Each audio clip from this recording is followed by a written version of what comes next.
How's it going, everyone? It's Sam. It seems like everyone is shouting from the rooftops, be careful of USDT, be careful of Tether.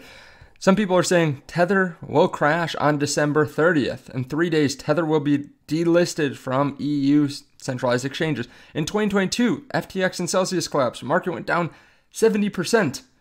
This is the end of crypto. Some people are saying this. We have someone talk about how Tether hasn't minted anything in over 2 weeks and nobody knows why. The head of All In podcast says Tether is wild and then goes into why he thinks, there's a lot of risk in it right now. I want to go through this, and to be clear, I'm not spreading FUD. I want to look at why people are so worried, and then I want to give you my thoughts, which you might be surprised with. You can see too, Tether or USDT hitting new highs in terms of searches. People are really worried right now about USDT. So should you be worried? Should you be worried for your crypto? We'll talk about it. If you don't mind, hit subscribe, turn on the bell notification underneath the video so you can see future videos just like this. If you want to trade crypto, maybe you think the market's going to spike down, that we're going to crash. There's a link to BTCC underneath the video. You can sign up in just a few minutes. You can start trading with a 10% deposit bonus on your first time deposit. And you get 40% lower trading fees when you use my link. So check it out underneath the video. Of course, understand that there is risk with leverage, and I'm not suggesting that you go and short this market. Also, I'm going to try to get through this fairly quickly because I have a baby right next to me and he might start crying. So let's start. Obviously, like a lot of people are talking about USDT right now on Twitter, and this is new all-time highs in terms of search volume for USDT. People are worried. Look at this. USDT will crash on December 30th. In 3 days, Tether will be delisted from EU centralized exchanges. In 2022, FTX and Celsius collapsed, and the market went down 70%. The end of USDT equals the end of crypto. Here's what's happening. Okay, I'll get back to this. This one's an interesting one because there are a couple things I think are off. Jacob King, probably one of the most prominent bears on Twitter. Tether hasn't minted anything in over 2 weeks, and no one knows why. This has been sending shockwaves through the crypto markets. Tomorrow, Tether will be officially banned in Europe for refusing to comply with regulatory requirements. As a result, hundreds of exchanges will delist Tether and the glue holding the markets together. The ticking time bomb is about to explode. Okay, Jason from the All In podcast says, Tether is wild. Do I have this right? They're making billions while being banned in multiple jurisdictions, and they're the standard now for the darkest of transactions. And they still haven't passed an audit by a major firm while having tens of billions under their ownership. Okay, so what the heck is happening in the first place? Well, there are some new rules throughout the EU. They're trying to follow the Markets in Crypto Assets Regulation, MiCA. And Coinbase didn't think USDT would comply or would be approved by MiCA, so they preemptively delisted USDT. Okay, the stablecoin continued trading at a lot of other firms, though, a lot of other exchanges, apparently awaiting more clarity from European central authorities on USDT's compliance with MiCA. So to be clear, we don't know exactly if it's in compliance with these new rules, but Coinbase just delisted it just in case, right? They delisted it ahead of time. They say no regulators have explicitly stated that USDT isn't compliant, but this does not mean that it is. This is from MiCA Crypto Alliance, from the technical committee of MiCA.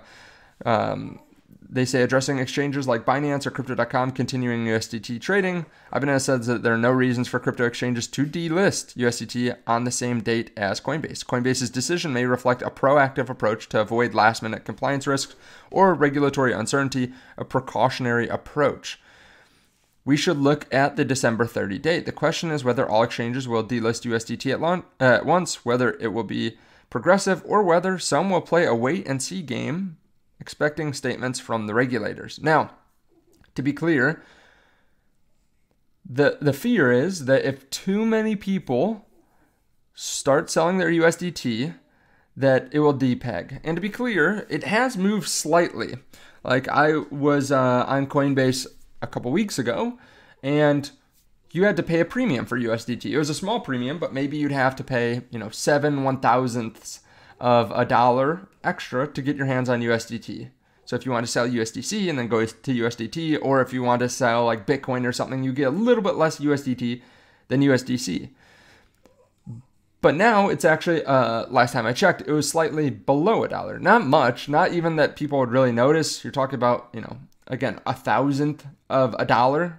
So on $10,000, you might get 9,999. Like, this is not considered a Depeg. This is normal fluctuations, but there is a slight deviance. Now, am I worried? No, I'm not worried. This seems very normal. Like USDT FUD seems very normal. And this is coming at an interesting time. Ripple is getting into stablecoins. XRP Ripple is getting into stablecoins. And also we have the likes of other companies looking at this saying, hey, they just made, according to them, $2.4 billion last quarter in profits. They're on pace for $10 billion this year. They have $7.7 billion equity in Tether investments arm, $134.4 billion in the group's consolidated total assets. They have $6 billion in excess reserves on top of the 100% reserves in liquid assets that back all issued tokens. So they don't seem to be having an issue. They've been printing a lot of USDT up until this week because people have wanted access to the crypto markets. And, there also been some people probably taking profits in USDT and then waiting, keeping them in USDT. So the exchanges need more USDT and then Tether prints more. I don't think that there's any issue here, to be clear. They have been making so much money and they can still make a lot of money. Like, even if they're not insanely aggressive. Let's say they have $30 billion on hand. $30 billion of their... Let's actually pull it up. I think they're right around $130 billion market cap. Let's see here. So $140 billion market cap. They could keep $40 billion on hand and then still have $100 billion in treasuries, whether it's short-term treasuries, medium-term treasuries. They could also take a slight loss if they had to on treasuries, but I don't think they're going to need to do that. They also have been printing money for years now, so they've been able to put money in other places, like Bitcoin. They bought a significant amount of Bitcoin. They bought other investments. Just this week, they made an investment, $750 million, or $775 in Rumble, which is a competitor to YouTube. So they don't seem to be worried. Right? You don't make $1 billion investment knowing that there's a major delisting event if you're really worried about it, right? I don't think there's going to be a run on Tether. To be clear, we have seen, let's look here. We've seen Tether actually get slightly smaller. So it is shrinking by about $1 billion. But again, that could just be because the exchanges are delisting, so people are selling it to get their hands on another stablecoin. Some of these points also seem kind of illogical to me. First of all, saying that Tether will be delisted from EU centralized exchanges is not necessarily correct. Also, he points out in 2022, FTX and Celsius collapsed. These are exchanges, which is interesting. Like, they're not pointing out, the Luna stablecoin, UST, which seems like the best comparison. Like, there was a collapse around, I think it was May, April. And there's a $20 billion stablecoin, and they didn't mention that here. That was an algorithmic stablecoin, though. They're trying to very aggressively buy other assets, so they weren't completely backed, it seemed. And yeah, I don't think this is the end of USDT. Even if it was the end of USDT, I don't think it'd be the end of crypto, to be clear. I think Bitcoin will be around no matter what, and while USDT collapsing would send down the price of Bitcoin. First of all, I don't think it's going to happen. Second of all, there have been things that are similar to this that have happened before. I don't think this is really a big issue. And while USDT collapsing might seem scary, sometimes when a stablecoin collapses, it actually pumps Bitcoin's price because people need to get out quickly and there are limits through certain exchanges. So they have to go dump money into something like Bitcoin. Now, to be clear, though, I don't hold a lot of USDT. Where I live, it's actually fairly easy to get in and out of the crypto market. So I keep most of my cash just in a bank account or a couple different money market funds to get some interest. I know that's not right for everyone. I know it can be difficult depending on where you're at. But yeah, that's kind of how I approach it. I try to get most of my money that's in crypto that I've sold like actual stablecoins out of crypto, just because there is some risk holding on a wallet. There is some risk holding it in a stablecoin. You know, there's always risk even at a bank or something, but I'd rather put it at one of the largest banks in the world and get some interest than keep it on a wallet and then, you know, feel that risk.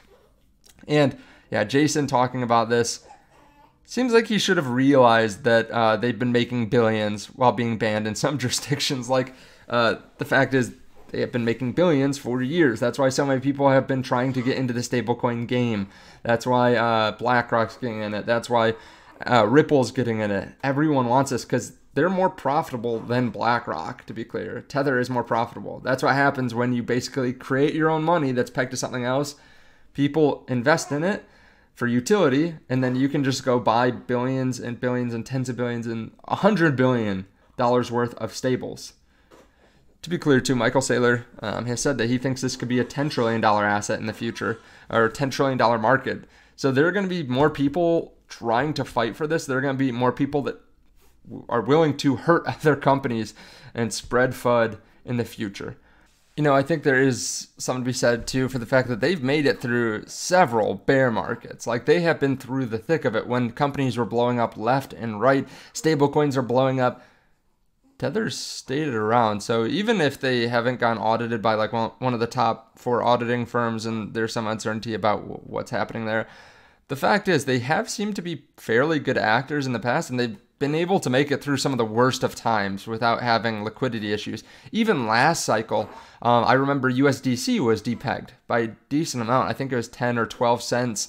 I don't remember that happening with Tether. I could be wrong, but this kind of FUD seems interesting at this point in the market when there is so much money floating around and there aren't a lot of causes for concern right now compared to when exchanges are blowing up and everyone's trying to get their hands on Tether or trying to sell out of Tether, and there's a lot of volatility. Like, this has been a pretty easy stair step up for the last month and a half, but I do think, again, the competition's going to get kind of vicious, and I could always be wrong, so do your own research, right? It will be fascinating to continue to watch this, though. Let me know your thoughts on all this underneath the video. If you want to unload some of your Tether and you want to trade crypto, if you think there's going to be this rush in of USDT into Bitcoin, or if you think this is going to crash the whole market, again, I don't think that's going to happen, but you can play that. It does seem like we're getting to like a fever pitch right now, or like this might be peak Tether FUD. Let me know your thoughts, though, down below in the comment section. It does feel oddly comforting to see this because this happens like every year.